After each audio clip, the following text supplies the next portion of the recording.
ایک سسٹم بن چکا ہے کہ بس کوئی بھی اٹھا چھوٹا آدمی آتا ہے اور کسی کے اوپر بھی الزام لگا دیتا ہے. الزام لگانے کی اس کی وجہ ABCD XYZ جو بھی ہو سکتی, مطلب الف با جیم کوئی بھی اس کی وجہ ہو سکتی, بس وہ آتا ہے اٹھے چھوٹے کی بس الزام لگا دیتا ہے کہ یہ لڑکی تو صحیح نہیں, یہ عورت تو صحیح نہیں, یہ لوگ تو صحیح نہیں, یہ خاندان تو صحیح نہیں. اور یہ بالکل ایک دم عام ہو چکا. مطلب پہلے تو ایسا تھا کہ ایسا کوئی الزام لگا دے تو ہر آدمی اس مجلس میں جو بیٹھا ہے یا تو اس کی بھویں چڑھ جاتی تھی, یا تو وہ اپنے کانوں کو بند کر لیتا تھا, یا پھر سامنے والے گریبان پکڑ لیتا تھا کہ بھائی آپ نے جو کہہ دیا اب اس کا آپ کے پروف ایویڈنس اور دلیل کیا ہے. لیکن آج ایسا ہو چکا ہے کہ ہر آدمی دوسرے پہ الزام لگاتا ہے اور بس وہ چسکارے لگانے والا مسئلہ رہتا ہے کہ اچھا ایسا ہے, یہ تو ہم کو معلوم ہی نہیں تھا, ارے میاں یہ تو بالکل ایسی ہے. اور بس اس نے کہا, دوسرے نے اس کو مان لیا, تیسرے نے اس کو سن لیا, اور وہ صرف وہاں تک رکتی نہیں بات, پھر وہ بات وہاں سے نشر ہونا شروع ہوتی ہے. مطلب وہاں سے وہ بات پھیلنا شروع ہوتی ہے, اور پھر وہ ایک سے دوسرے کی طرف, دوسرے تیسرے کی طرف, پھر گھر سے مطلب لوگوں سے, افراد سے نکل کے کمیونٹیز میں, خاندانوں میں, اور پتہ نہیں کہاں کہاں وہ بات یاد رکھ کے چلی جاتی ہے.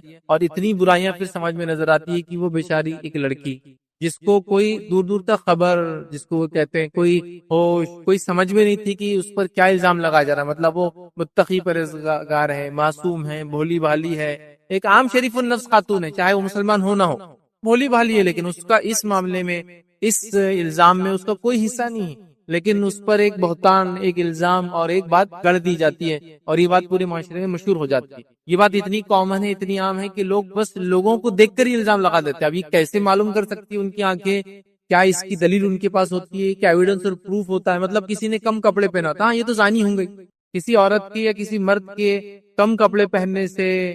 ایسے ویسے کپڑے پہننے سے, کانے بالی ڈالنے سے مرد کے, یا نتن پہننے سے, یا عورت کا جو ہے کم لباس پہننے سے وہ زانیہ نہیں ہو جاتی. آپ سمجھ رہے, یہ بہت بڑا الزام ہوتا ہے. تو سیدھا ہم کیا کرتے ہیں, بس ایسا کچھ بھی دیکھا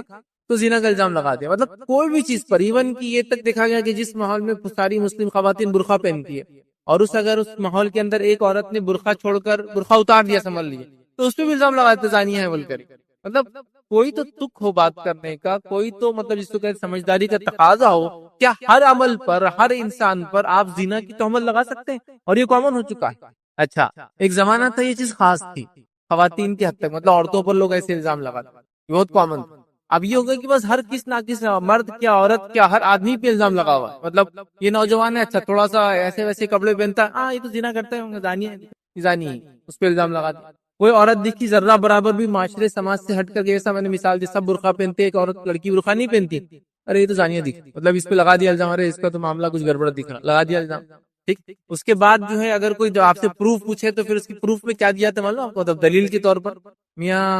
دھواں اٹھ رہا ہے تو آنکھ تو ہوں گی. مطلب اگر کسی نے ایسی بات کیا تو وجہ تو ہوں گی. یہ تو کوئی بیسس ہی نہیں ہے کہ اگر کوئی کسی کے بارے میں کوئی بات کہہ دے تو اس کی کوئی وجہ ہوں گی, اور کوئی وجہ, اس کا مطلب آدمی ویسا ہوں گا. مطلب جو پروف دیا جا رہا ہے وہ پروف بھی ایسا دیا جا رہا ہے, یاد رکھیے کہ جس کی کوئی امتحان, بس ہم کو لگا, ہم نے سنا, ہم کو محسوس ہوا, دھواں ہے تو آنکھ کہیں نہ کہیں لگی ہوں گی, بات ایسی ہے تو کوئی نہ کوئی کچھ نہ کچھ تو وجہ ہوں گی. مطلب کوئی اس کے لیے. اور یہ جس طرح سے رفتار سے میڈیا بڑھتا جا رہا ہے, میڈیا کے آلات بڑھتے جا رہے ہیں, اس کے ٹولز بڑھتے جا رہے ہیں, اسی رفتار سے اور اسی تیزی سے یہ برائی بھی, مطلب یہ تہمت لگانے کا سلسلہ بہت چل پڑا ہے. دیکھیں کچھ گناہ تو گناہ ہے ہی اپنے آپ میں, لیکن وہ ایسے گناہ ہوتے ہیں جس سے معصوم لوگوں کو بھی تکلیف. کچھ گناہ تو گناہ ہوتے ہیں جو ذاتی طور سے شخصیت کو برباد کر دیتے, لیکن ایسے بھی کچھ گناہ ہوتے ہیں جو سامنے والے کو برباد کر دیتے ہیں, سماج کو برباد. جیسا سود لے لیجئے, وہ خود انسان کو برباد کرتا ہے لینے والے, اور سماج کو برباد کرتا ہے. یہ الزام لے لیجئے, یہ الزام کی وجہ سے بولنے والا تو گناہگار جہنمی ہوگا اس وجہ سے, لیکن اس کے ساتھ ساتھ وہ معصوم عورت, وہ معصوم لڑکی, اس کا خاندان, اس کے گھر والے, اس کے رشتہ دار, وہ سب بدنام ہو جاتے ہیں. مطلب یہ ایسا گناہ ہے جو تہمت لگانے کا, زنا کا الزام لگانے کا, جس میں ایک فرد شامل نہیں ہوتا, اس کے اندر کئی گھرانے اور کئی خاندان متاثر ہوتے ہیں.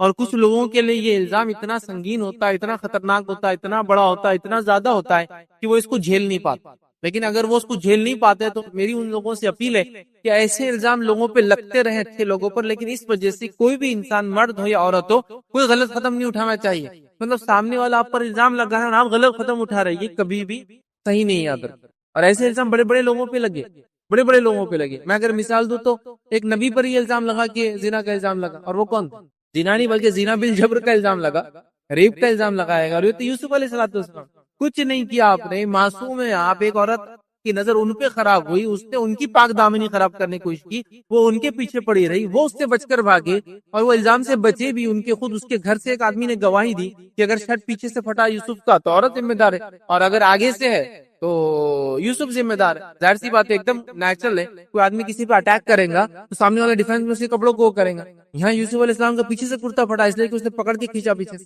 وہ بھاگ رہے، اس کا مطلب دور. گواہی دے دی گئی، لیکن چونکہ عزیز مصر بدنام ہو گئی، آس پاس کی عورتوں نے بولنا شروع کر دیا، اس نے تو اپنے غلام پہ نظر ڈالی. اس نے کیا کیا سب لوگوں نے بلایا، پورا واقعہ آپ سب جانتے ہیں. اور یوسف علیہ السلام نے دعا کی کہ اللہ یہ جیل جانا بہتر ہے مجھے، یہ جو جس چیز کی دعوت دے رہے ہیں. تو ایک شخص، ایک نبی اس الزام کے اندر معصوم ہونے کے باوجود بھی انہوں نے سزا دی. سمجھ رہے ہیں؟ تو یہ الزام لگتے رہے لوگوں پر، لیکن یہ الزام لگنے سے کوئی بھی مرد اور کوئی بھی عورت، یہ مرد کا ایگزامپل ہوگا یوسف علیہ السلام، عورت کا ایگزامپل ہے تو ماں عائشہ رضی اللہ عنہا، ان پر بھی الزام لگا، یہ بہتان لگایا گیا. سارا آپ لوگ جانتے ہیں واقعہ عفق کا. پڑھ لیجئے سورہ نور کی آیت 11 کے 20 آپ اس کو پڑھے تفسیر، یہ اس کے شان نزول پڑھ لیجئے، اس کی تفصیلات پڑھ لیجئے، آپ کو سب مل جائے. یہاں خاتون کا مسئلہ ہے، کتنے پریشان ہو گئے. نبی اکرم صلی اللہ علیہ وسلم کی بیوی ہے تو لوگوں نے، آپ دیکھ رہے، کسی کو نہیں چھوڑا، نبی کو نہیں چھوڑا، نبی کی بیوی کو نہیں چھوڑا، امہات المومنین کے اندر کسی کو، مطلب جس کو موقع ملا ہر دور میں منافقین نے، کافروں نے الزام لگایا.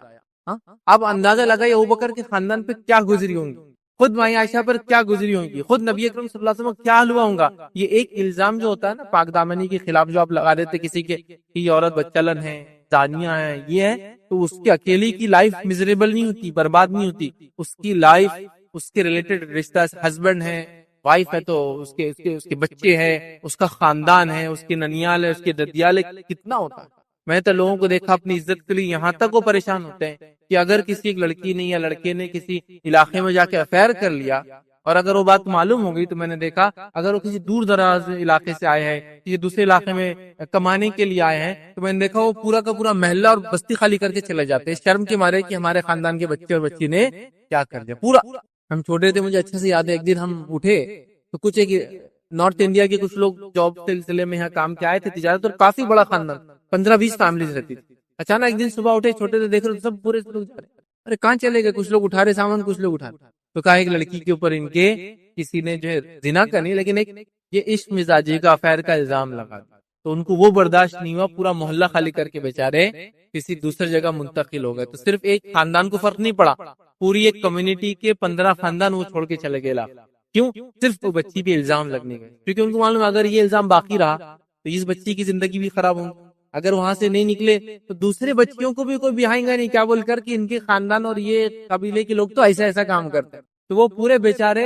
کیا بولیں گے، اپنا علاقہ چھوڑ کے بہت دور جا کے، مطلب پتہ نہیں کتنے دور، یہ شہر کے علاقے میں تھے سمجھو، سٹی میں، تو جا کے ایک کونے میں پڑ گئے. وہاں بھی سکون نہیں آتا، بولے سب بڑھ جاؤ ادھر ادھر، تو چاہوں گا ساری بچیوں کا مسئلہ ہو جائے. تو آپ دیکھ رہے ایک زنا کا الزام کیا کچھ کر دیتا ہے، کتنا نقصان ایک سماج کو، ایک فرد کو تو ہوتا ہے. تو زنا کا الزام کسی پہ لگانا، یہ وہ جرم، وہ گناہ ہے جو گناہ اس انسان کو جو لگاتا ہے اس کو برباد کرتا ہے، اور جس پر لگتا ہے، جس کے اطراف میں لوگ برباد ہوتے ہیں. لیکن میری یہ اپیل ہے کہ کوئی بھی انسان ایسے الزام کے چکر میں اس پہ جھوٹا الزام لگایا جائے تو وہ کوئی غلط قدم کبھی نہ اٹھائے. میں نے اگر کوئی مرد ہو تو یوسف علیہ السلام مثال ہے کہ اللہ تعالیٰ نے کیسا بری کیا ان کو، کہ جہاں الزام میں گئے جیل کے اندر نکل کر آئے تو پھر وزیر بن گئے. خزائن الارض کی، زمین سے جو مادے اس زمانے میں نکلتے تھے، آج تو کئی منسٹریاں ہیں وہ، لیکن جب ایک ہی منسٹری تھی، زمین سے نکل رہے اناج ہو، معدنیات ہو، منرلز ہو، سب کے لیے ایک ہی منسٹر ہوتا تھا. تو خزائن الارض ان کو بنا دیا گیا، مطلب زمین سے نکلنے والے مادوں کے وہ لیڈر، مطلب منسٹر بن گئے اس زمانے میں. جو بھی اس زمانے جو حکومت ہوا کرتی تھی مصر، فرعونی نہیں تھے، اس سے پہلے کی جو بھی حکومت، سمجھ رہے. اور عائشہ رضی اللہ عنہا کے تعلق سے جب الزام لگا تو اللہ رب العزت نے اس الزام کو بدل دیا اور قیامت تک کے لیے 10 آیتیں ماں عائشہ کی برات میں اتار دی کہ قیامت تک الزام لگانے والے لگاتے رہیں گے. رب العزت نے آلریڈی ان کی برات نازل کر دی. سمجھ رہے؟ تو آپ معصوم ہیں تو آپ کو کوئی قدم لینے کی ضرورت نہیں، آپ کو اللہ سے دعا کرنے کی ضرورت ہے. سامنے والا اپنا انجام کو انشاءاللہ بہت جلدی پہنچیں گے، لیکن کوئی غلط قدم نہ اٹھائے. لیکن یہ گناہ ہی ایسا ہے، یہ جرم ہی ایسا ہے کہ اس کے کرنے کی وجہ سماج پہ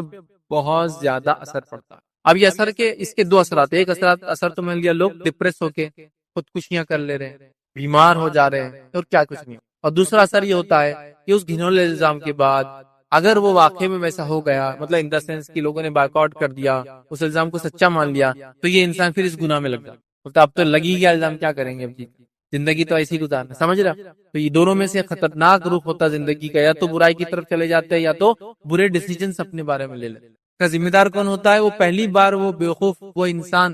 جو کیا کہیں گے اس انسان کو؟ اس کے ایک چھوٹا سا جھوٹا الزام، چھوٹی سی جھوٹی بات جو اس نے پخ کی شکل میں اڑا دیا نا، کھڑے کھڑے ہوتا نا، کچھ بھی بس بولنا ہے کسی کے بارے میں بول دو، یا پھر اس نے الزام کی شکل میں بول دیا، یا پھر چٹخارے لینے کے لیے مجلس میں تھوڑی ہوا بن جائے کہ عورتیں کتنی برائیاں کر رہی، مرد کتنے برے ہو گئے، اس نے بول دیا ایک خاندان کے بچے ایسے، اس خاندان کی بچیاں ایسی، اس خاندان کے مرد ایسے، اس خاندان کی عورت ایسی ہے، کسی پہ لگا دیا، ابھی شادی شدہ بھی ہو سکتا، کنوارا بھی ہو، کچھ بھی ہو سکتا، بس لگا دیا اور بس آپ دیکھتے ہو پورا۔ تو یہ بہت خطرناک سنگین جرم ہے، کسی پہ زنا کا الزام لگانا، نہ صرف اس لگانے والے کو نقصان دیتا ہوتا، آخرت میں بھگتیں گا، جس پہ لگتا ہے، جس کی وہ بچی یا بچہ ہے، جس وہ خاندان سے بلانگ کرتی ہے، جس بستی یا علاقے سے بلانگ کرتی ہے، سب پر سے الزام آتا ہے اور سب ہل جاتے ہیں، یاد رکھیے۔ تو یہ ایک ایسا جرم ہے جو جرم صرف اس کرنے والے پہ اثر نہیں کرتا جس کے خلاف کیا گیا، اور اس کے اطراف میں بہت سارے لوگوں پر اس کا اثر ہوتا ہے، اس کا اثر زبردست ہوتا ہے۔ ایک نبی کی مثال دے دی میں نے آپ کو، دوسرے نبی اکرم صلی اللہ علیہ وسلم کی جو ہے بیوی کی مثال میں نے آپ کو امہات المومنین عائشہ رضی اللہ عنہا کی دے دی آپ کو، جن پر یہ الزام لگایا گیا، جھوٹا الزام تھا، رب العزت نے اس کی برات نازل کی، لیکن دونوں ہی کیس میں وہ شخص کو ایک تکلیف دہ فیز سے گزرنا پڑا، یوسف علیہ السلام کو جیل سے، اور مائیں عائشہ کا پورا واقعہ عفق کے اندر آپ پڑھ لیجئے، بہت لمبی روایت ہے، حدیث بھی جو اس کے اندر آتی ہے اتنی لمبی حدیث ہے کہ اب میں اس کو خیر واقعہ میں بیان بھی نہیں کر سکتا، اتنی طویل ہے کہ کس تکلیف ان کا خاندان پہ گزرا، وہ ماں پہ کیا تکلیف آئی، اس باپ پہ کیا تکلیف آئی، اس سماج کے دیگر رشتہ داروں پر، ان کے بھائیوں پر وغیرہ وغیرہ وغیرہ وغیرہ وغیرہ، کتنی تکلیفوں سے وہ گزرے، اب اس کو اندازہ بھی نہیں لگا سکتے، تو لہٰذا یہ کوئی معمولی چیز نہیں ہوتی، یاد رکھیں یہ الزام کوئی معمولی الزام نہیں ہوتا، یاد رکھیں۔ تو ہم لوگوں کا کام ہے اس معاملے میں بہت احتیاط کریں کہ کسی پاک دامن بھولی بھالی عورت، میں نے عورت اس لیے رکھا اس کے اندر، یاد رکھیں، ویسے تو یہ پاک دامن بھولے بھالا نوجوان بھی میں لکھ سکتا ہوں یہاں، عموماً لڑکیوں پہ الزام زیادہ لگتے ہیں، عموماً لڑکیوں پہ لگے گئے الزام کا اثر زیادہ ہوتا ہے، اور عموماً لڑکوں پہ الزام لوگ ایسے نہیں لگاتے ان جن، آپ سمجھ، تو لہٰذا وہ رکھا، لیکن یہ عنوان دونوں کے لیے، اگر کسی سماج میں عورت پر الزام لگ رہا ہے اور کسی سماج میں مرد پہ لگتا ہے تو بات دونوں کے لیے سیم ہے، کرنے والا گناہ دونوں پہ کرے گا تو سیم گناہ ملے گا، اور دونوں کی سزا آخرت میں کرنے والے کو جس نے الزام لگایا اس کو آخرت میں سیم ملنے والی ہے، ٹھیک ہے، تو لہٰذا اور اجر کے اعتبار سے جس لڑکی یا لڑکی پہ لگا اس کو بھی اللہ تعالیٰ اجر کے اعتبار سے، کیونکہ اس کو تکلیف بھی اجر بھی دیں گے جس قسم کی تکلیف اس کو ہوئی، تو دونوں کے لیے ویسے تو پاک دامن عورتوں پر زنا کا الزام لگانا یا پاک دامن نوجوان پر زنا کا الزام آج کے زمانے میں بول سکتے ہیں، کیونکہ جس زمانے میں ہم بات کر رہے تھے وہاں کامنلی عورتوں پہ لگتا تھا، آج سب پہ لگایا جا رہا ہے، بس تھوڑا بھی کسی سے مطلب ہٹ کر ہے وہ سماج سے تو بولے یہ زانی ہوگا، لوگ انداز، لوگ چال سے ڈھال سے بات چیت سے کپڑوں سے علاقوں سے لگا لیتے اندازہ یہ زانیہ ہے اور یہ جو ہے زناکار عورت ہے یا مرد، مطلب یہ کیسے ہو سکتا ہے، مجھے بہت امیزنگ سچویشن ہے، یہ تعجب والی بات ہے، اور امت مسلمہ بھی اس جس کو بولیں گے اس روش میں بہہ گئی، ویسے تو ایک بحران جس کو بولتے ہیں نا ایک باڑھ آئی تھی برائی، لیکن اس باڑھ کے اندر اور ہم لوگ بھی شامل ہیں کہ کھڑے رہنے والوں کو بھی دھکا دے کے اس میں ہم گرا رہے ہیں، ایسے الزام کی شکل، مطلب ایک تو ہے برائی میں باڑھ ہے لوگ بہہ کے جا رہے ہیں، اور ہم لوگوں کے الزام سے ہم بھی ایک طرح سے دھکا دے رہے ہیں ان کو اس پانی میں، تم بھی جاؤ گرو کہ تم کھڑے ہیں عزت کے ساتھ، یا تو میں نے کہا نا ایک تو ڈپریس ہو کے کوئی قدم اٹھا لے گا یا تو پھر برائی کی طرف چل جائیں گے، بہت کم ہی لوگ جو سینسیبل ڈیسیجن لے کے ٹک سکے، سمجھ رہے، اس بات کو سمجھنے کی ضرورت ہے، لیکن جس پہ بھی الزام لگے وہ صبر کرے اور تحمل رکھے اور اپنی زندگی گزارتے جائیں، رب العزت اس معاملے میں بہت جلدی نتیجہ لا کر آپ کو اس کا بتا دیں گا کہ الزام لگانے والوں کا کیا حال اور کیا نتیجہ ہوا، اس بات کو ہم ذہن میں رکھیں۔ چلیے آئیے آگے بڑھتے ہیں، یاد رکھیں اس بات کو سمجھنے کی بات کی یہ خطرناک چیز ہے، یہ سنگین جرم ہے، ایسا کرنا بہت غلط ہے، ہم چند باتیں میں آپ کے سامنے انشاءاللہ آج رکھنے کی جو کوشش کروں گا، تو آج کا جو میرا عنوان ہوگا وہ 4 پوائنٹس پہ ہوں گا، 4 مین پوائنٹس ہوں گے اور اس کے اندر کئی سب پوائنٹس ہم لوگ کور کریں گے۔ پہلے 4 پوائنٹس کیا ہوں گے ہمارے؟ تہمت کا شرعی حکم ہم دیکھیں گے، کوئی تہمت لگائے تو اس کا شرعی حکم کیا ہے، دوسرا ہم دیکھیں گے تہمت کیوں لگائی جاتی ہے، اس کے ریزنز کچھ دیکھیں گے، میں آپ کے سامنے جو میرے اپنے تجزیے سے یا جو ماحول میں چلتا ہے اس کے اعتبار سے ہر علاقے کے اپنے ریزنز ہو سکتے ہیں۔ تیسری چیز ہم دیکھیں گے جھوٹی تہمت لگانے اور عزتوں کو اچھالنے والوں کو آخرت میں اور دنیا میں کیا انجام ہوگا وہ دیکھیں گے، ٹھیک، اور چوتھی چیز دیکھیں گے واقعہ افک، جو یہ واقعہ افک جس کو کہتے ہیں، واقعہ افک کے اندر جو مائی عائشہ رضی اللہ عنہا کے ساتھ ہوا سورہ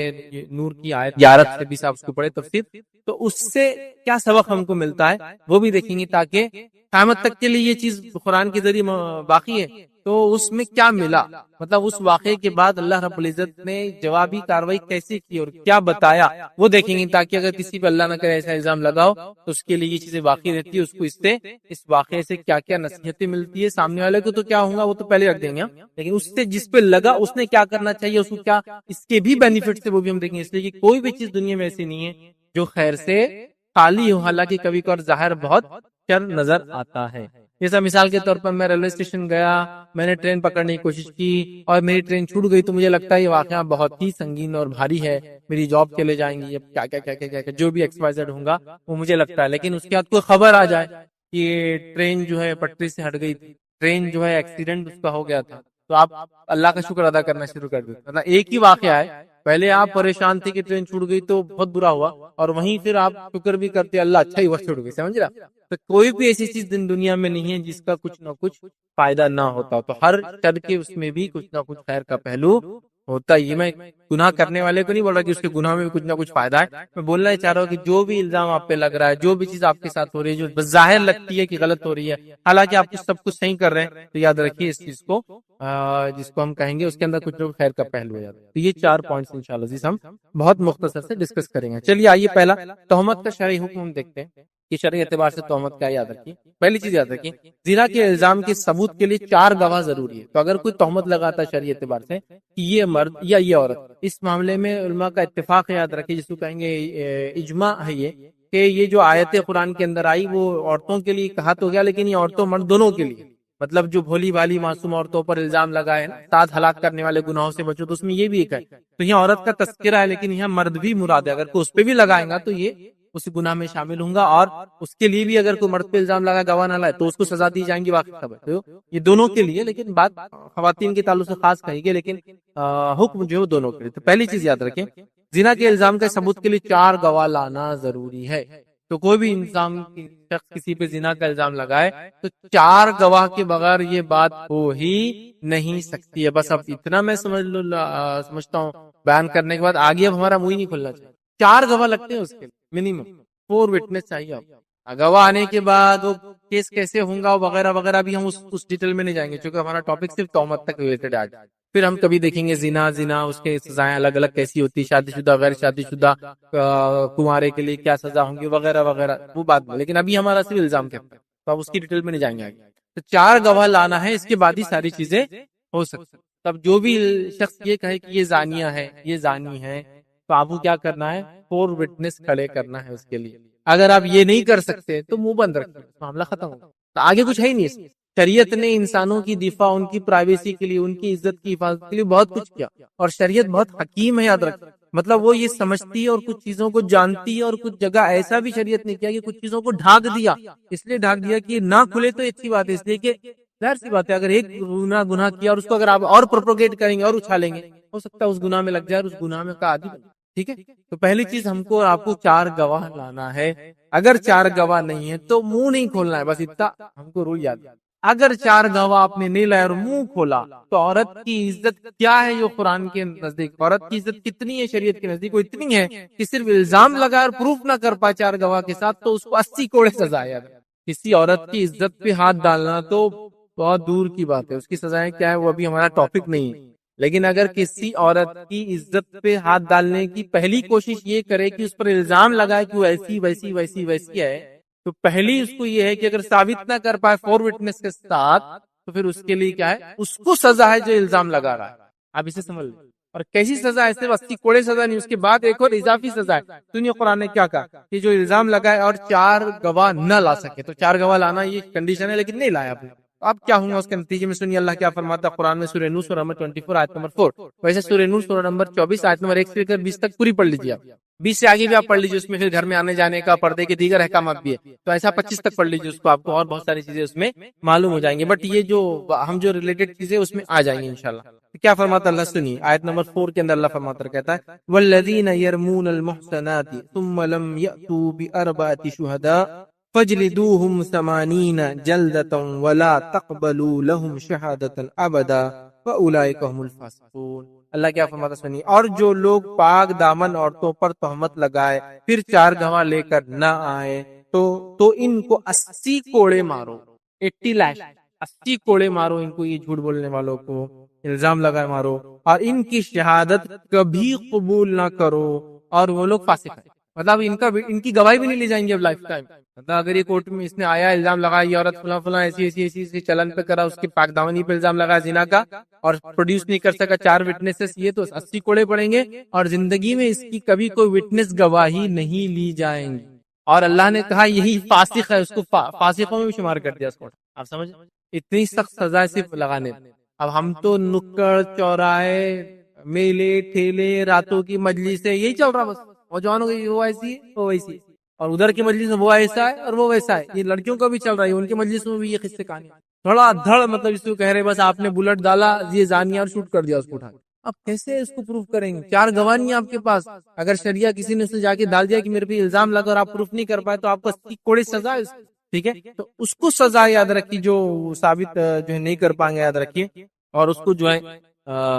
حد خذف کہتے ہیں یاد رکھیں، مطلب الزام لگانے والے پر ہی حد لگ جائیں گی، اس پہ لیں گے جس پہ لگایا، ثابت اگر نہیں کر پائے۔ اس بات کو ہم ذہن نشین کر لیں، تو شریعت کے اندر الزام لگانے کا بڑا سخت معاملہ یاد رکھیں، ٹھیک ہے۔ تو آیت میں یاد رکھیے واضح کر دیا کہ 80 کوڑے پڑیں گے جو الزام لگائیں گا، ثابت نہیں کر پائیں گا تو، اور اس کی گواہی نہیں لی جائیں گی، اور اس بات پہ امت کا اجماع ہے کہ یہ بات مرد کے لیے بھی لاگو اگر اس پہ بھی الزام لگتا ہے تو، لیکن خاص طور سے قرآن نے عورت کو خطاب کیا، لیکن ایک مرد پہ بھی اگر الزام لگے تو اس کے لیے بھی یہی سزا ہوں گی، یاد رکھیے، جس نے لگایا چاہے لگانے والا مرد ہو یا عورت ہو، اور الزام جس پہ لگا ہو چاہے مرد ہو یا عورت ہو، سزا یاد رکھیے الزام لگانے والے سیم ہے، یاد رکھیے چاہے الزام کس پہ بھی لگاؤ، اس بات کو ہم ذہن نشین کر لیں۔ اسی طرح میں ابن کثیر رحمہ اللہ جو ہے تفسیر ابن کثیر کے اندر اسی آیت کے اندر یہ بھی آگے بیان کرتے ہیں کہ اگر اس ایک قول کے مطابق یاد رکھیے جھوٹی تہمت لگانے والا اگر سچی توبہ کر لے اور اس کی توبہ ظاہر ہو اور قاضی وغیرہ مناسب سمجھے تو بعد میں اس کو فاسقوں میں شمار نہیں کیا جائے، مطلب ٹھیک ہے، تو فاسق نہیں کہلائیں گا یاد رکھیے،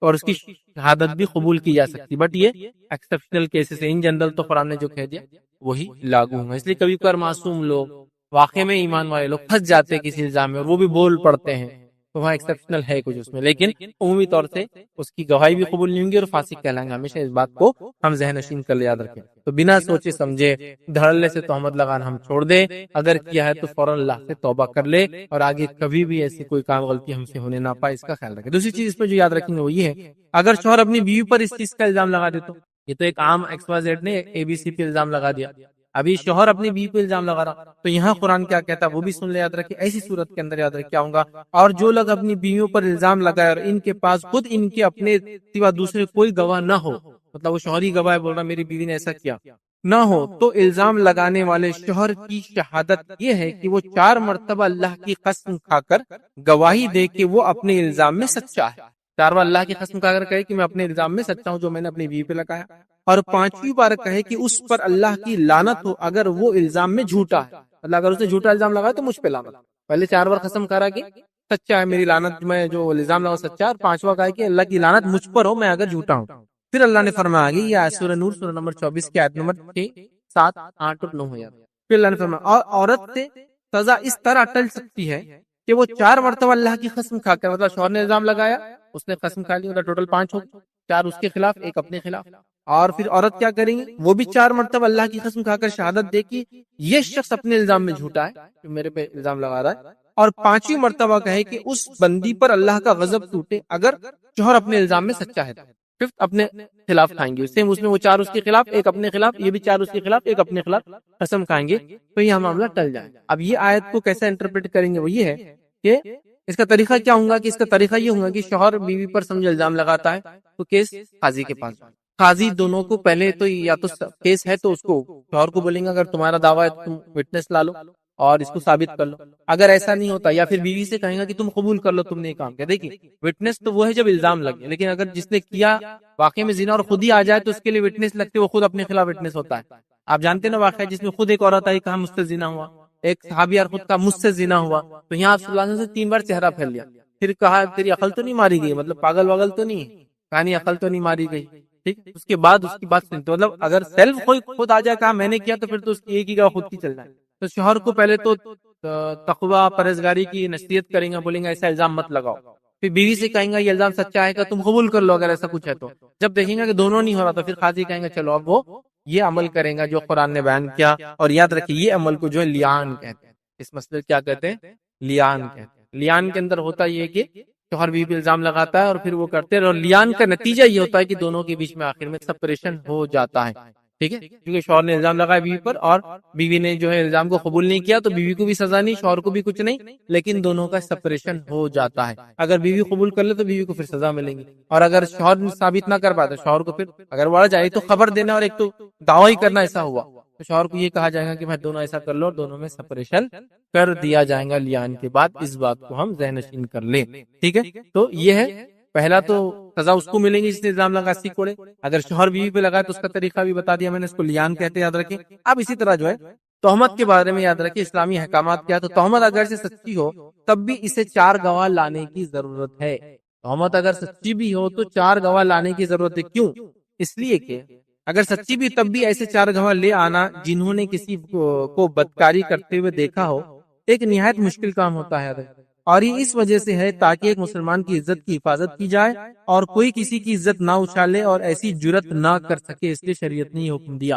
آپ کو کہا میاں بیوی کیس میں تو میاں خود گواہ ہے، لیکن وہ اکیلا گواہ ایکسپٹ نہیں ہوں گا، اور شریعت کی اس کے پیچھے بھی حکمت سمجھ رہا، اس کے پیچھے حکمت ہے کہ یہ چیز آگے نہ بڑھے، اس لیے کبھی کبھار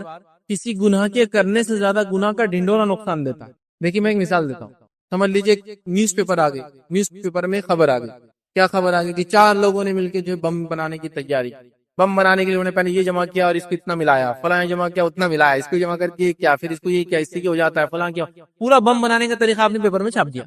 پورا چھاپ دیا۔ اب کیا معلوم، سب پڑاخے پھوڑنے لگ جائیں گے ہر طرف، سب کو ٹیکنیک معلوم ہوگی بم کیسے بنایا جاتا ہے۔ تو کیا کریں گے آپ، یہاں 4 لوگوں نے یہی جمع کر کے بم بنانے کی کوشش، کیسا بنتا، کیا ہوتا، کتنا، کچھ بھی نہیں اس میں۔ یہ حکمت زیادہ فائدہ مند ہے بنسبت یہ پورا بتانے کی کیا ہوا، آپ سمجھ رہے، اس لیے کہ اس کا نقصان زیادہ ہو جائے گا، اور بنسبت اس خود گناہ کے اس کا نقصان زیادہ ہوگا۔ آج کل لڑکے لڑکیوں میں نیا ٹرینڈ چل رہا ہے، پہلے لڑکی ایسا کرتی ہے بلا کے فلاں کرتی ہے، لڑکا ایسا کرتا ہے، پھر ٹکٹ ایسا خریدتے، بکنگ ایسا کرتے، بھاگ کے ایسا جاتے، کوٹ میرے ایسا کرتے، یہ کرتے، آپ نے خود طریقہ بتا دیا باقی شادی کرنے کا پورا، بڑے بہت بھاگ جا رہے لڑکیاں، آپ نے اس کا پورا طریقہ بتا دیا نا کیسے بھاگنا چاہیے۔ کبھی کبھار چیزوں کو فلی ڈسکلوز کرنے سے اچھا ہے اس کو بند رکھ کے، ٹھیک ہے، میاں نے دیکھ لیا بیوی کو کرتے ہوئے تو لیان ہو گیا نا، اب سپریشن تو ہو گیا، مسئلہ ختم ہو گیا، لیکن اس عورت کو اگر وہ پورا کیا جائے اور وہ اس کے 4 گواہ نہ ہو اور اس کو زانیہ ڈکلیئر کر دیا جائے تو اس کی آنے والی زندگی پوری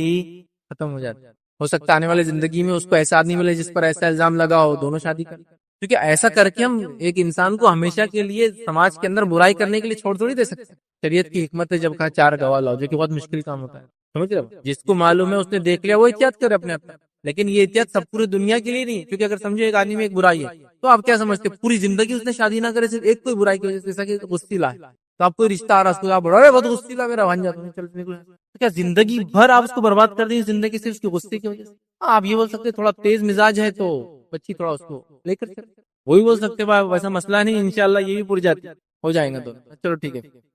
سمجھ رہے ہیں بات آپ، لیکن پوری زندگی پیچھے تھوڑی ٹریل کریں گے کہ اس کی شادی نہیں ہونا اس لیے کہ اس میں یہ خرابی، چاہتی کچھ چیزیں ایسی ہیں کہ ان کو اور ایکسپوز نہ کیا جائے، کچھ چیزیں دب جائے تو وہ بہتر ہی ہے اس کے لیے۔ ہاں شوہر نے الزام لگایا، اس نے دیکھا تو سپریشن ہوگا، اس کا معاملہ ختم ہو گیا، نہیں میں سزا دلا کے رہوں گا، اتنی بری عورت ہے ٹھیک ہے، آخرت میں ملیں گی، کیونکہ ابھی آپ کے اس گواہ، یہ بات کو یاد ہے۔ اسی طرح اسلام کا اس طرح کا معاملات میں گائیڈ لائنز دینے کا مقصد یاد ہے کہ سماج سے ایک دوسرے پر الزام اور تہمت لگانے کے مزاج کو ختم کرنا۔ اب دیکھیے کوئی بھی آدمی کو معلوم ہے میں اس کو الزام نہیں لگا سکتا جب تک کہ 4 گواہ نہیں، تو منہ ہی نہیں کھولنا چاہیے، اس وجہ سے اس نے یہ 4 گواہ کا۔ بعض دفعہ کوئی برائی کا چھپ کر کیا گیا گناہ سماج کو اتنا نقصان نہیں پہنچاتا جتنا برائی کی تشہیر کر کے پھر اس کو بتا دینا، اس وجہ سے بھی 4 گواہ، اب 4 گواہ نہیں ہے 3 بھی ہے تو معاملہ رک جائیں گا، تشہیر نہیں ہوگی گناہ کی۔ اسی طرح ایک دوسرے کو شک اور شبے سے دیکھنے اور ٹٹولنے کا مزاج ختم ہو جائے گا، کیونکہ کروں گا بھی تو 4 گواہ تو ہے ہی نہیں، تو کیا کرنے کا اپنے کو اتنا ٹٹول کے اور فلا فلا کر کے، تو یہ سب یاد رکھیے شریعت کی اس کے پیچھے یاد رکھیے حکمت۔ اب تہمت لوگ کیوں لگاتے ہیں، سیکنڈ پوائنٹ، لوگ تہمت کیوں لگاتے ہیں، آئیے جو باتیں میں نے دیکھی سماج میں جو ہوتی ہے وہ رکھ رہا ہوں، یاد رکھیے کامنلی سماج سے باتیں بدل سکتی۔ پہلا، دشمنی یا حسد میں کسی آدمی پر اس اور یا اس کے گھر کی خواتین پر جھوٹا الزام لگا دیا جاتا ہے، دشمنی نکالنے کے لیے، حسد کی وجہ سے، بہت خوبصورت لڑکیاں ہم کو نہیں دے رہے الزام، فلاں چیز ہو گیا، بہت آگے جا رہے الزام، حسد یہ ہوتا دشمنی، خاندانی دشمنی حسد۔ دوسری، غیبت یہ ہنسی مذاق میں یوں ہی بغیر سوچے سمجھے تہمت لگا دیتے ہیں، مجلس میں بیٹھے ہیں، 2 عورتیں ہیں، 2 مرد ہیں، 4 عورتیں ہیں، 4 مرد ہیں، کوئی ایک تیسری عورت آ گئی، ارے یہ تو ان کی چال چلا کیریکٹر لیس، تو آسانی سے کیریکٹر لیس ہے تو بول کے نکل جاتے ہیں، پاک دامنی پہ اس کی عزت پہ الزام، ارے یہ تو کیریکٹر لیس، ارے اس تو منہ کالا کرتی، منہ کالا کرتا ہے ایک دم، ایک دم آرام سے ہنسی مذاق میں غیبت کی شکل میں کر دیا. لیکن یاد رکھیں ہر جھوٹ کی اپنی ایک زندگی ہوتی ہے, وہ ختم نہیں ہوتی. یہ ایک وجہ ہے. دوسرا,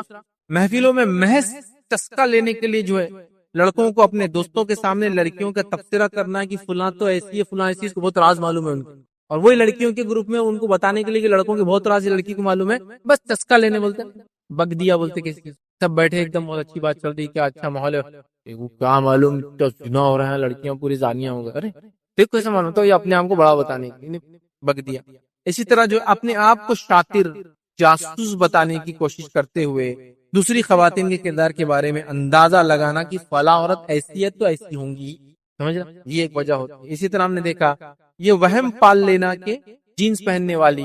بدکار ہوں گی, کالج جانے والے یہ کام کرتے ہی ہوں گے, فلاں کلاس میں جانے والے یہ کرتے ہوں گے, فلاں انسٹیٹیوشن میں تو یہ کام ہوتا ہی, یہ بہت کامن ہے. یہ جینس پہن لے رہی, اس نے برقع اتار دی, وہ کالج میں ہے, یہ کالج میں تو یہ تو ہوتا ہی نہیں ہے, تو زانیت ہو ہی گئی گی, اب تک الزام لگا دیا. اسی طرح حسن زن دوسروں سے متعلق جو اچھا خیال چھوڑ کر جہاں کی تھوڑی بہت بھی بدگمانی ملے وہاں فوراً آپ کر لیتے ہیں لوگ, یہ ایک وجہ ہوتی ہے. اسی طرح جو ہے گالی گلوچ میں کسی کی جو ہے بدکار بول دینا, فاحشہ بول دینا, لڑائی کے اندر بول دیتے فاحش ہے تم تو, تمہارا خاندان پورا فاحش ہے, تم تو حرامی اولادیں ہیں پوری فلاں ہے, بس لڑائی جھگڑے میں آپ نے کسی پر اٹھا کے الزام لگا دیا کہ وہ بدکار ہے, ان کا خاندان بدکار ہے, وہ بدکار مطلب اولادیں جو ہے جائز اولادیں نہیں ہیں تم باپ کی, بس یہ الزام لگا دیا جاتا ہے. اسی طرح جو ہے دوستوں میں جو ہے جھوٹی شیخی بگارنا, اور میرا تو فلاں کے ساتھ چکر ہے میں نے یہ کر لیا, مطلب یہ خود زنا کار اپنے آپ کو بھی ثابت کرتا اور اس لڑکی کو بھی زانیہ ثابت کرتا, خود ہی یہ ثابت کر رہا, کرا کچھ بھی نہیں, لیکن زنا کیا یہ کرتا, خود پہ بھی زنا کا الزام ڈالتا اور سامنے والے بھی ڈالتا کہ میرا دوست افیئر ہے, میں تو زنا کر رہا ہوں. تو گویا اپنے کیریکٹر کو بھی خراب کرتا اور دوسروں کے کیریکٹر کو بھی مسخ کرتا ہے اس کے اندر. یہ بھی ایک یاد رکھی بڑی اہم وجہ یاد رکھی, حالانکہ حقیقت میں ایسا کچھ بھی نہیں ہوا ہوتا, لیکن وہ خود پہ بھی الزام لگاتا اور اس لڑکی پہ بھی الزام لگا دیتا. اسی طرح ہر جھوٹی سچی خبر کو واٹس ایپ وغیرہ پہ فارورڈ کر کے یہ زانیہ ہے, فلاں کیریکٹر ایسے, یہ خاندان کے لوگ ایسے, وہ علاقے کے لوگ ایسے, وہ بستی کے لوگ ایسے, وہ قوم ایسی ہے, وہ فلاں ایسے لوگ لگاتے. اچھا انہوں امریکہ گئے تو کر کے چاہے ہوں گے, یورپ گئے تو زانی ہو گئے ہوں گے, ان کی بچی تو وہاں پڑھ رہی تو اس کا مطلب زنا تو کیچ ہوں گی, اس نے امریکہ میں کوئی اس کے بغیر تھوڑی رہتا فلاں, ہر سے آپ ایک کے بعد ایک الزام لگاتے چلے جا رہے, یاد رکھیے. اسی طرح بعض عورتوں کا شہرت کے لیے مشہور مردوں پر بھی الزام لگا دینا, جیسا مرد بھی کر رہا ہے کہ میرا تو اس سے افیئر ہے, میں نے زنا, تو بعض عورتوں کا بھی مشہور لوگوں کے خلاف الزام لگا دینا, یہ بھی بہت کامن دیکھا. یوسف علیہ السلام اس کی ایک اتنی جاگتی مثال جو قرآن نے دی, یاد رکھیں, ٹھیک ہے. تو مشہور مردوں کے اوپر جو ہے زنا کا جو الزام لگا دینا یا ان کو بدنام کرنا, یہ بھی کامنلی دیکھا جاتا ہے, ٹھیک ہے. تو یہ وجہ. تھرڈ پوائنٹ آج ہم دیکھیں گے, یاد رکھیں, جھوٹی تہمت لگانے والوں کو دنیا اور آخرت میں کیا ہو, اس کا انجام یاد وہ دیکھیں, ٹھیک ہے. تھرڈ پوائنٹ ہمارا ہے, اس میں جو باتیں ہم دیکھیں گے انشاءاللہ وہ ہے, پہلا یاد رکھیں یہ ہلاک کر دینے والا گناہ, اور اس کے تعلق سے بخاری کی روایت ہے, نبی اکرم صلی اللہ علیہ وسلم فرمایا 7 ہلاک کر دینے والے گناہوں سے بچو, کہ وہ ہلاک کر دینے والے گناہوں میں سے گناہ, پاک دامن بھولی بھالی ایمان والی عورتوں پر تہمت لگانا. جو آدمی کسی پہ الزام لگاتا ہے, مرد ہو یا عورت ہو, لگانے جس پہ الزام لگا وہ مرد ہو یا عورت ہو, اس نے ایک ایسا سنگین جرم کیا جو اس کے لیے دنیا اور آخرت میں وبال بننے والا, کیونکہ وہ 7 بڑے گناہوں میں سے گناہ کر. دوسرا کیا ہوگا, یاد رکھیں, دنیا اور آخرت میں اس پہ لعنت. اللہ رب العزت نے قرآن میں کیا فرمایا, دیکھیے سورہ نور سورہ نمبر 24 آیت 23 میں فرمایا, جو لوگ پاک دامن بے خبر مومنہ عورتوں پر تہمت لگاتے ہیں, ان پر دنیا اور آخرت میں لعنت کی گئی ہے اور ان کے لیے بڑا عذاب ہے. دنیا میں لعنت, آخرت میں لعنت, اور آخرت کے لیے بڑا عذاب ان کے لیے ریڈی ہے. کون لوگوں کے لیے ریڈی ہے یہ, جو پاک دامن بھولی بھالی عورتوں پر مومنہ الزام لگاتے ہیں, دنیا میں لعنت کے مستحق اور آخرت میں بڑے گناہ بڑے عذاب کے مستحق ہونے والے ہیں. تیسرا کیا ہوگا, جہنم میں پیپ کا عذاب دیا جائے گا ان لوگوں کے لیے دنیا میں, یہ مرد عورت دونوں کے لیے الزام پہ, لیکن آیت میں اللہ نے عورتوں کے لیے کہا کیونکہ کامنلی ان پہ لگ رہا تھا, لیکن مرد بھی اس میں شامل ہے. یہ علماء کی رائے میں بالکل موجود ہے کہ تاروں نے یہ کہا کہ اس میں اگر کوئی بھولے والے مرد پہ بھی لگائے تو سیم گناہ سیم سزا اور سیم چیز کے ساتھ. چلیے, جہنم میں پیپ کا عذاب ہے. روایت دیکھیے ابو داؤد کی, اور عبداللہ بن عمر رضی اللہ عنہ فرماتے ہیں, روایت کرتے ہیں کہ نبی اکرم صلی اللہ علیہ وسلم نے فرمایا, جس نے مومن پر ایسے جرم کا الزام لگایا جو اس نے نہیں کیا تھا, تو اس نے وہ الزام لگایا اس نے کیا ہی نہیں تھا, تو اس الزام لگانے والے کو جو ہے جہنمیوں کے پیپ کا گڑھے میں روک لیا جائے گا حتیٰ کہ وہ اپنے گناہوں کی سزا بھگتے. مطلب جہنمیوں کا جو خون اور پیپ جس گڑھے میں جمع ہوگا اس انسان کو اس کے اندر روک دیا جائے گا, وہ اس کے اندر رہے گا حتیٰ کہ وہ اس گناہ سے پھر وہ دھل جائے اور وہ گناہ سے صاف ہو کر. تو جہنمیوں کے پیپ کے اندر وہ انسان اپنا وقت گزارے گا آخرت میں جو اور یہ سب عذاب یاد رکھیے آنکھ کے اندر ہے. جہنم کے جتنے عذاب ہے وہ سب آگ میں خون کی ندی، آگ میں فلاں، آگ میں آنکھ کا ہتھوڑا، آگ کے اندر پھر سے سب گرمی کے اندر کے عذاب ہے. تو یہ پیپ کے اندر رہیں گا ان کے، یہ جب تک کہ اس کو سزا نہ مل جائے جو الزام اس نے دنیا میں لگایا تھا. چوتھی بات جو ہم کو ملتی ہے آخرت کی مفلسی کا سبب ہوگا یہ. آخرت میں وہ انسان خلاش ہوگا اپنے اعمال سے. وہ بڑی مشہور حدیث ہے، مسلم کی روایتیں سن لیجئے. ابو ہریرہ رضی اللہ عنہ فرماتے ہیں نبی اکرم صلی اللہ علیہ وسلم فرمایا، صحابہ رضی اللہ عنہم سے پوچھا جانتے ہو مفلس کون ہے، غریب کون ہے؟ صحابہ نے عرض کیا ہم میں مفلس وہ ہے جس کے پاس روپیہ پیسہ نہ ہو، اسباب نہ ہو. آپ صلی اللہ علیہ وسلم فرمایا قیامت کے دن میری امت کا مفلس وہ ہوگا جو نماز روزے اور زکوٰۃ لے کر آئیں گا لیکن اس نے دنیا میں کسی کو گالی دی ہوں گی، کسی پر بدکاری کی تہمت لگائی ہوں گی، بدکاری سے زنا کی تہمت لگائی ہوں گی، کسی کے مال کو کھا لیا ہوں گا بے جا حرام طریقے سے، یا اس کا مطلب ہے کسی کا خون کیا ہوں گا، ٹھیک ہے، کسی کو مارا ہوں گا. پھر ان لوگوں کو یعنی جن کو اس نے دنیا میں ستایا تھا اس کی نیکیاں دے دی جائیں گی. اگر اس کی نیکیاں مظلوموں کے حقوق ادا کرنے میں کم پڑ جائے تو مظلوموں کے گناہ جس پہ ساتھ کیا تھا ان کے گناہ اٹھا کے اس کے سر پہ ڈال دیا. یہ آخرت کا مفلس. تو وہ مفلس ہو جاتا ہے جو ایسے الزام لگاتا ہے. اب گناہ جتنا بڑا، اب یہ حدیث میں تو صرف ہے بدکاری کا الزام لگایا ہوگا. سے پہلی والی حدیث کامن، کوئی بھی الزام لگایا تھا، لیکن الزام کی انٹینسٹی جتنی بڑھیں گی عذاب اتنا شدید ہے. اسی طرح جو ہے ایسے لوگوں کو جہنم میں ملنے والی بھیانک ایک سزا اور ہے، وہ کیا ہے سن لیجیے. سنن ابو داؤد کی روایت ہے، انس بن مالک رضی اللہ عنہ فرماتے ہیں نبی اکرم صلی اللہ علیہ وسلم فرمایا معراج کے موقع پر میرا گزر ایسے لوگوں سے ہوا جن کے ناخن تانبے کے تھے ناخن، اور وہ ان سے اپنے سینے کو نوچ رہے تھے. میں نے پوچھا جبرائیل یہ کون لوگ ہیں ان کے ساتھ یہ ہو رہا ہے؟ تو کہا یہ وہ ہیں جو لوگوں کا گوشت کھایا کرتے تھے، یعنی ان کی غیبتیں کرتے تھے اور ان کی عزتیں پامال کرتے تھے. ان کا گوشت کھاتے تھے اور عزتیں پامال کرتے. گوشت کھانے سے مراد غیبت کرنا اور عزت پامال کرنے سے مراد عزت پہ الزام لگانا. وہ کچھ بھی ہو سکتا ہے، جیسا کہ زنا کا الزام بھی عزت سے آتا ہے نا انسان. سمجھ رہے بات؟ اس بات کو سمجھنے کی ہم کوشش کریں. تو یہ سزائیں ہیں یاد رکھیے کچھ جو قرآن اور سنت میں اور بہت ساری ہے. ابھی اتنا ٹائم نہیں، میں نے جو آپ کے سامنے یاد رکھی، جو سزائیں آپ کے سامنے رکھی تقریباً ہم نے 5 سزائیں دیکھی اور بھی سزائیں یاد رکھی. لہٰذا اس جرم سے، اس سنگین الزام لگانے سے ہمیں بہت بہت بچنا چاہیے. آئیے آخری آج کا نقطہ جو ہے ہم دیکھیں گے واقعہ جو عفق کے بارے میں کچھ دیکھیں گے، اس سے کیا سبق ہم کو ملتا ہے. ماں عائشہ رضی اللہ عنہا پہ جو الزام لگا اس سے ہم کو کیا سبق ملتا ہے. یوسف علیہ الصلوۃ والسلام پہ الزام لگا، اس سے ہم نے کیا دیکھا؟ یوسف علیہ الصلوۃ والسلام نے صبر کیا، پاک دامنی کو بچانے کے لیے کوشش کی، ان کے لیے آفر تھا، لیکن بعد میں اس نے جب سب کے سامنے چلا دیا ان کو تو سبھی جو ان پہ گرویدہ ہو گیا. انہوں نے کہا کہ اللہ ان عورتوں کے ظلم سے میرے کو بچا. اللہ وہ تو غلط وہ کرے. تو ہم نے دیکھا انہوں نے اپنے دامن کو، پاک دامنی کو باقی رکھا، جیل گئے، لیکن اس کے بعد زبردست اللہ رب العزت نے اس کا دنیا میں بہترین بدلہ دیا اور آخرت میں یقیناً ان کے لیے بہترین اجر اس کا ہے. یاد رکھیں. تو اب ماں عائشہ رضی اللہ عنہا پہ بھی یہ الزام لگا. نبی اکرم صلی اللہ علیہ وسلم کی چہیتی بیوی ہے، منافقین نے اس الزام کو لگایا اور اس کو خوب آنکھ دی، اس کو بڑھایا. نتیجہ یہ ہوا کہ کچھ معصوم مسلمان بھی اس کے اندر بھولے بھالے اس میں پھنس گئے. انہوں نے بھی اس کو آگے بڑھا دیا اس بات کو، اور بات بہت زیادہ ہو گئی. ماں عائشہ اپنے والدین کے پاس چلی گئی. پورا واقعہ آپ تفصیلات پڑھ سکتے ہیں. وہ بہت روتی تھی، گڑگڑاتی تھی، اللہ تعالیٰ سے دعائیں کرتی تھی کہ اللہ تعالیٰ کچھ نتیجہ نکال دے. ایک لمبا عرصہ اس میں گزر گیا کہ کوئی جواب نہیں ہے اللہ رب العزت کی طرف سے. نبی اکرم صلی اللہ علیہ وسلم بڑے پریشان تھے اور چاہتے تھے چونکہ الزام لگ گیا اور کچھ بھولے والے مسلمان بھی اس میں آ گئے، ایک مسئلے کا کلیریفیکیشن آ جائے. پھر رب العزت نے آسمان سے جو ہے آپ کی برات کو سورہ نور سورہ نمبر 24 کے اندر نازل کر دیا اور اللہ رب العزت نے جواب دے دیا. وہ جواب جب دیا اللہ تعالیٰ نے، اس میں کیا سبق مل رہا ہے میں وہ صرف سبق رکھ رہا ہوں، واقعہ میں چھوڑ دیتا ہوں. یاد واقعہ آپ کو پڑھنا تو واقعہ آپ ڈالیں اور اس کو آپ ریڈ کر لیں، پڑھ لیں. یاد رکھیں بہت ساری کتابوں میں بہت ساری جگہ اس واقعہ آپ کو ملیں گے. اب اس واقعے سے کیا نکات نکلے؟ چونکہ قرآن کی جو آیت ہے اس سے ہم کو یہ بات ملی. پہلی چیز یاد رکھیں اس سے ہم کو ملتا ہے وہ یہ ہر شر میں خیر کا پہلو پوشیدہ ہے. یہ پہلا سبق ہم کو ملتا ہے اس واقعے. ہر شر میں خیر کا پہلو پوشیدہ ہے. اس واقعے سے یہ چیز پتہ چلتی ہے. ہر شر میں خیر کا پہلو پوشیدہ، اس واقعے سے یہ بات پتہ چلتی ہے. اور یہ بات یاد رکھیے جس کو کہیں گے آپ ہر اس شخص کے تعلق سے دیکھ لیجیے جس پر جھوٹا الزام لگیں گے، اور جھوٹا الزام لگنے کے بعد وہ نکلیں گا، اس شر کے بعد خیر کا پہلو اس کے لیے ویٹ کرتا ہے. چونکہ اس معاملے میں اللہ نے یہ کہا سنیے اللہ تعالیٰ نے کیا فرمایا تھا، ہر شہر میں خیر کا پہلو ہے. یہ جب واقعہ ہوا اس کے بعد اللہ نے کیا آیت نازل کی سنیے، سورہ نور سورہ نمبر 24 آیت 11. اللہ فرماتا ہے ان الذین جاؤوا بالافک عصبۃ منکم لا تحسبوه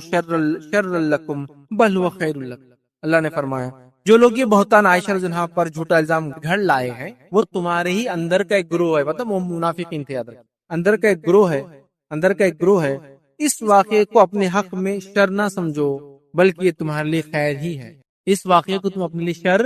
نہ سمجھو بلکہ اس میں تمہارے لیے خیر ہی ہے۔ تو پہلا سبق ہم کو ملا، ہر شر میں خیر کا پہلو ہے۔ ہم کو دکھتا ہے شر لیکن اس کے اندر نکلتا ہے خیر کا پہلو، یاد، اور اس سے کئی ساری چیزیں، کئی ساری باتیں، کئی سارے لوگ، کئی ساری مجلسیں، کئی سارے اچھے لوگ یا برے لوگ آپ سے چھٹ کر دور چلے جاتے ہیں اور آپ نکھر کے آ جاتے ہیں۔ اللہ رب العزت آپ کو اور بلندی عطا فرماتا ہے، اللہ تعالیٰ آپ کی اور نصرت کرتا ہے اور اس سے کئی فائدے ہوتے ہیں۔ تو یہاں اللہ نے فرمایا اس کے اندر کو تمہارے کو خیر لگ رہا تھا لیکن اس میں یہ تمہارے لیے خیر ہے، تو اللہ نے کہا کہ بل ہوا خیر لکم، یہ تمہارے لیے خیر تھا، حالانکہ تم اس کو شر سمجھ رہے تھے، لیکن وہ گروہ واضح ہو گیا، جس نے الزام لگایا واضح ہو گئے اور سب کو پتہ چل گیا کون کیا ہے۔ اس لیے بہت سارے لوگ سوال کرتے ہیں نا کہ منافقین بھی تو صحابہ میں تھے، پھر حدیثوں کو کیسے بچایا گیا؟ منافقین بالکل واضح تھے، کون ہے سب کو مانتا ہوں، یہ ان کے صفتوں کو ایسے واضح تھے، سمجھ رہے؟ منافقین واضح تھے، اللہ نے واضح کر دیا اس گروہ کو اس واقعے کے ذریعے، سمجھ رہے بات؟ بہرحال تو اس میں خیر کا پہلو۔ دوسرا یاد رکھیے، اس سے جو ہم کو نقطہ ملتا ہے وہ یہ مسلمانوں کے جو ہے تعلق سے نیک گمانی، اچھی سوچ کی نصیحت کی گئی تھی۔ کیسا کہ اللہ نے دیکھیے اللہ نے کیا بولا آیت نمبر 12 میں، سورہ نور کی 12 کی 12 میں اللہ نے فرمایا، آیت نمبر 12 میں فرمایا، جس وقت تم لوگوں نے اسے سنا تھا تو اسی وقت کیوں نہ مومن مردوں نے اور مومنہ عورتوں نے اپنے آپ سے نیک گمان کیا اور کیوں نہ کہہ دیا کہ یہ تو سیدھا سیدھا بہتان۔ کیوں لوگوں نے یہ نہیں کیا؟ تو ہم کو حسن ظن کی تاکید کی گئی کہ جب بھی کوئی اچھے آدمی کے بارے میں ایسی کوئی خبر لائے تو آپ فوراً بول دینا چاہیے ایسا ہو نہیں سکتا۔ تو یہ ہم کو نصیحت ملی اس واقعے سے کہ ہم فوراً روکے اس چیز کو، بولے نہیں یہ نہیں ہو۔ تیسرا اس واقعے سے جو نصیحت ملی ہوتا ہے سنی سنائی باتوں کو نقل کرنے اور جو پھیلانے کی تنبیہ کی اللہ نے۔ گواہ نہیں ہے نا، تو پھر سنی سنی باتوں کیوں پھیلائے؟ منافقین تو کر رہے تھے لیکن یہ صحابہ کو تھی تنبیہ جو اس میں معصوم آ گئے تھے۔ کیا فرمایا اللہ نے؟ دیکھیں سورہ نور سورہ 24 آیت 15 تھی، اللہ نے فرمایا ذرا غور تو کرو اس وقت تم کیسی سخت غلطی کر رہے تھے جبکہ تمہاری ایک زبان سے دوسری زبان اس جھوٹ کو لیتی جا رہی تھی اور تم اپنے منہ سے کچھ کہہ رہے تھے اور جس کے تعلق تمہیں کوئی علم نہ تھا، اسے ایک معمولی بات سمجھ رہے تھے، حالانکہ اللہ کے نزدیک یہ تو بڑی بات تھی۔ تو ایک سے دوسرے کو اللہ نے منع کیا ٹرانسفر کرنے کے لیے۔ اور چوتھی بات جو ہم کو اس واقعے سے نصیحت ملی وہ کیا تھی؟ وہ یہ تھی کہ اللہ رب العزت نے اس واقعے کے ذریعے، یاد رکھیے، عائشہ صدیقہ رضی اللہ عنہا کی برات نازل کی آسمان سے اور ان کی حرمت کا اعلان کر دیا کہ کتنی محترم شخصیت۔ یہ بھی تو ہوا، اللہ نے جو برات نازل کی 10 آیتیں ایک خاتون کے جواب میں آئی، تو یہاں ان کی حرمت، ان کی عزت، ان کی عظمت، ان کی بڑائی بیان ہوتی ہے۔ یاد رکھیے ہر اس شخص کے لیے جو ان سے حسد اور جلن رکھتا ہے قیامت میں، سب کے لیے منہ توڑ جواب آ گیا۔ قرآن نے جواب دیا جس عورت کا اب پوری دنیا بھی اس کے بارے میں کچھ کہے اس سے اس کو کوئی فرق پڑنے والا ہے نہیں آتا۔ آپ سمجھ رہے بات؟ تو لہٰذا اللہ نے ان کی عظمت، فضیلت، بڑائی بیان کر دی ہے۔ تو بہرحال یہ واقعے سے ہم کو یہ ملا۔ تو لہٰذا الزام لگانا، بہتان لگانا، زانیہ ہے بول دینا، بچلن ہے بول دینا، منہ کالا کر لیے بول دینا، ان کی پاک دامنی پہ ہم کو ڈاؤٹ ہے، شک ہے بول دینا، ٹھیک ہے، یہ تمام چیزیں اتنا سنگین جرم ہے، اتنا سنگین جرم ہے، اس سے کوئی انتہا نہیں۔ یا تو گواہ لاؤ،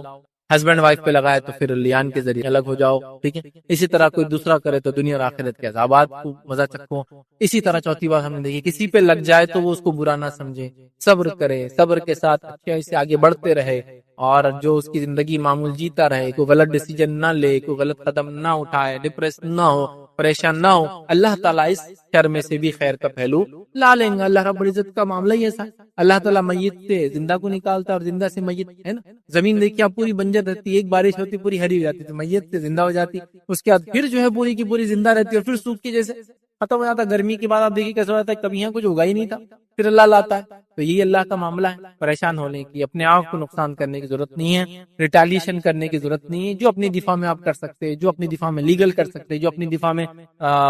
قانونی طور سے کر سکتے، جو اپنی دفاع میں دینی طور سے کر سکتے آپ کیجئے، بٹ آپ کو کچھ بھی اس میں ڈپریس اور پریشانی کی ضرورت نہیں۔ اللہ تعالیٰ اگر آپ معصوم ہیں تو آپ کی معصومیت کو لوگوں کو ظاہر کرے گا۔ اور شر پسند گناہ کا معاملہ تو ایسا ہے، اگر انسان بندوں کے ساتھ کرے تو اللہ کے رسول فرماتے ہیں اگر کوئی انسان گناہ پتھر کے اندر بھی کرے، کہاں کرے؟ پتھر کے اندر بھی کرے، تو اللہ تعالیٰ اس کو، جس میں کوئی کھڑکی دروازے نہ بھی ہو، تو اللہ تعالیٰ اس کو لوگوں کے سامنے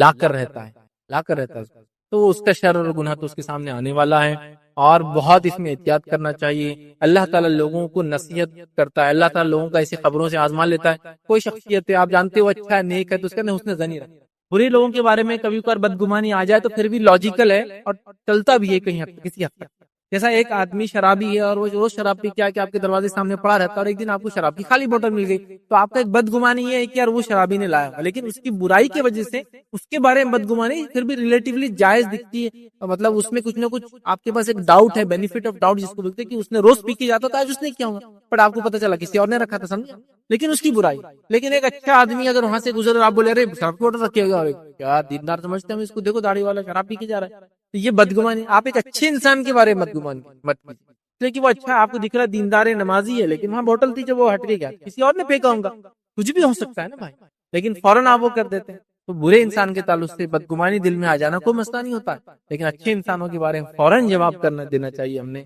بلکہ اس کا دفاع کرنا چاہیے، کیونکہ اللہ رب العزت ایسے لوگوں کا دفاع روز قیامت کریں گا، ایسے لوگوں کے گناہوں کو ڈھانکیں گا جو دنیا میں لوگوں کے عیب اور ان کے جو ذاتی معاملات، سماجی جو معاملات ہیں برائی اس کو بول سکتے ہیں، لیکن ذاتی معاملات کو ڈھانکتے تھے۔ ذاتی طور سے ایک انسان ہی کچھ برائی ہے، گھر میں رہتا تو یہ کرتا، ایسا سوتا، یہ کھاتا، خود نہیں بناتا، ایدھی ہے، لیکن اس کا ذاتی مسئلہ۔ سماج کو لینا بزنس کے پوائنٹ پہ جاتا، تجارت میں جاتا، جاب کرتا تو پورا کر دیتا جتنا کام لیا، ہاں سوچتے نہیں، گھر میں پرسنل لائف میں کچھ بھی لوگ کرتے، کچھ بھی پہنتے، کچھ بھی کھاتے، اس کو آپ مت کیجیے، اس کو ڈھاکیے اگر وہ ایسا عیب والا ہے، ٹھیک ہے، اللہ تعالیٰ ہمارے گناہوں کو ڈھاکیں گا، ہمارے عیب کو ڈھاکیں گا، ٹھیک ہے، تو لہٰذا ہمیں چاہیے کہ ہم بہت احتیاط کریں، زنا جیسا سنگین الزام کسی پہ نہ لگائیں۔ یہ میں نے اس لیے کہا کہ آج کل بہت کامن ہو رہا ہے، حتیٰ کہ لوگ کسی کا بایو ڈاٹا گھر میں آ جا رہا تو فوراً دوسرا گھر کا ایک نوجوان کو بلاتے، بیٹے ذرا دیکھو بھلا بچی کے بارے میں، اور انہوں فوراً ایک الزام لگا کے چلاتے، گھر والے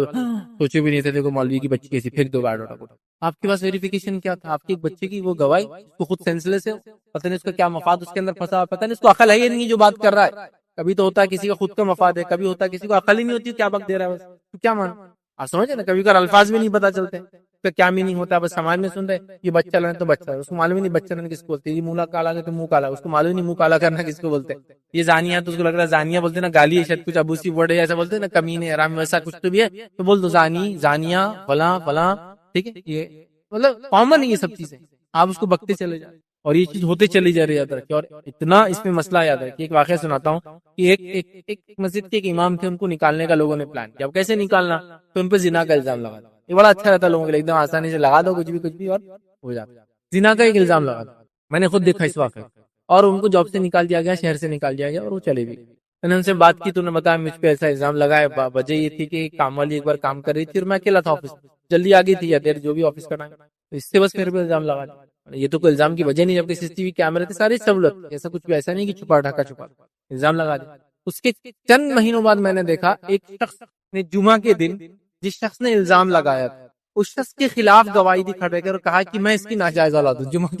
کے بعد میں اس کی ناجائز اولاد ہوں، اور وہ ثابت پورے دنیا میں اس کا مقابلہ، کس کا، جس نے الزام لگایا، اس نے لگایا تھا جھوٹا الزام انصاف پر، اور اللہ نے اس کے اندر کا ایک پول کھول، کیونکہ اس لڑکے کو بہت وہ آ گیا جس کو پتا تھا بچپن سے کہ میں اس کی اولاد ہوں، اس نے جب دیکھا کہ دوسرے پہ الزام لگاتا، مطلب یہ تو اتنا غلیظ ہے کہ میرے ساتھ بھی زندگی کر دیا، میری ماں کی زندگی بھی کر دیا، اب ایک معصوم انسان کی زندگی کرا، تو اس نے الگ اعلان کر دیا، اب کیا عزت بچی بتاؤ، آپ نے کسی کو الزام لگایا، اللہ نے آپ کو بھرے جمعہ میں ذلیل کر، اس کے پاس گواہی تھی، وہ خود اس کا رشتہ دار، رشتے میں پورا خاندان پہچانتا، اور سارے لوگ گواہی دی کہ ہاں اس کو بہت اچھے سے رکھے، وہ گھر بھی ہمارا لے کے دیا، اپن نے دیے، مطلب گھر میں یہ خبریں تھی سب کو، کسی نے بھی آبجیکشن نہیں لیا اس لڑکے کے خلاف، ہوتا نا تو بیٹے مارنے آ جاتے، تماش کچھ بھی نہیں ہو، سب کو بھنک، آپ سمجھے، تو ایسی چیزیں کھل کے سامنے آتی جب آپ کسی کے پیچھے پڑ جائے، بہت بچی سے الزام، اللہ کے لیے کسی بھی لڑکی پہ، شادی شدہ غیر شادی، مسلم غیر مسلم، کسی پہ الزام، کسی پہ تہمت مت لگائی، اگر وٹنس نہیں ہے تو منہ بند رکھنا اپنے لیے اچھا، گواہ ہے تو ضرورت ہے تو آپ کی ضرورت ہے ہر جگہ بولنے کی، آپ کون لینا دینا ان سے، ایک اجنبی آدمی کو دیکھ لیا کیا کرنا ہے، خواہ مخواہ کیس میں ہاتھ مت ڈالیے، خواہ مخواہ چیزوں کے بیچ میں مت پڑی، کیونکہ کئی بار ہوتا ہے لوگوں کے شر سے آپ محفوظ نہیں رہ سکتے، کیونکہ وہ اشرار لوگ ہوں گے جو یہی کام کرتے ہیں، لہٰذا گواہ آپ کی جہاں ضرورت ہے منہ کھولیے، الزام لگانے میں زنا وغیرہ کے بہت محتاط رہیے، یہ غلطی کبھی نہ ہونے دے، ہوئی ہے تو اللہ رب العزت توبہ کرے، اس شخص سے بھی توبہ کرے کہ میں نے غلطی کی آپ کے بارے میں فلاں فلاں کیا، یہ اچھا ہے دنیا اور آخرت کے حساب سے، ورنہ دنیا میں بڑی سخت سزائیں ایسے لوگوں کے لیے، اور آخرت میں یاد رکھے بڑی سخت اور دردناک عذاب ایسے لوگوں کے لیے، اور جن پر الزام لگا دنیا کے اندر ہی شر سے اللہ رب العزت خیر نکالتا ہے، اور اسی طرح جو ہے دنیا کے اندر ان لوگوں کو اللہ تعالیٰ اور عظمت اور بلندی اور مقام عطا کرتا ہے جن پر جھوٹا الزام لگا، اور دنیا میں انشاءاللہ ان کو اس کا اجر ملے گا، اور آخرت میں اس کا بہترین بدلہ ملے گا، اس شکل میں کہ اس کی نیکیاں ان کے سر پہ ڈالی جائیں گی الزام لگانے والے کی، یا پھر ان کے گناہ اس الزام لگانے والے کے سر پہ چلے جائیں گے، صحیح مسلم کی روایت، تو لہٰذا دونوں جگہ ہمارا فائدہ ہے، تو لہٰذا اپنی نفس کو ہم اس گناہ سے، جرم سے بچائے، اور جس کے ساتھ یہ ہوا ہے وہ مظلوم ہے بیچارہ، وہ صبر کرے، اللہ اس کو انشاءاللہ اس کا بہترین بدلہ عطا فرمائیں گا۔ اسی پر اپنی بات کو ہم ختم کریں گے۔ اللہ رب العزت سے دعا ہے کہ اللہ سبحانہ تعالیٰ ہم تمام کو اس قسم کی برائی سے، اس قسم کے جرم سے اور ہر قسم کے گناہ سے ہماری حفاظت کرے، جب تک ہم لوگوں کو زندہ رکھے، ایمان و اسلام پر زندہ رکھے، خاتمہ ہمارا ایمان پر ہو۔ وآخر دعوانا ان الحمد للہ رب العالمین، سبحان ربک رب العزت عما یصفون وسلام علی المرسلین والحمد للہ رب العالمین۔ کوئی بات اس درس سے نہ سمجھی، آپ کو سوال ہو تو پوچھ لیں۔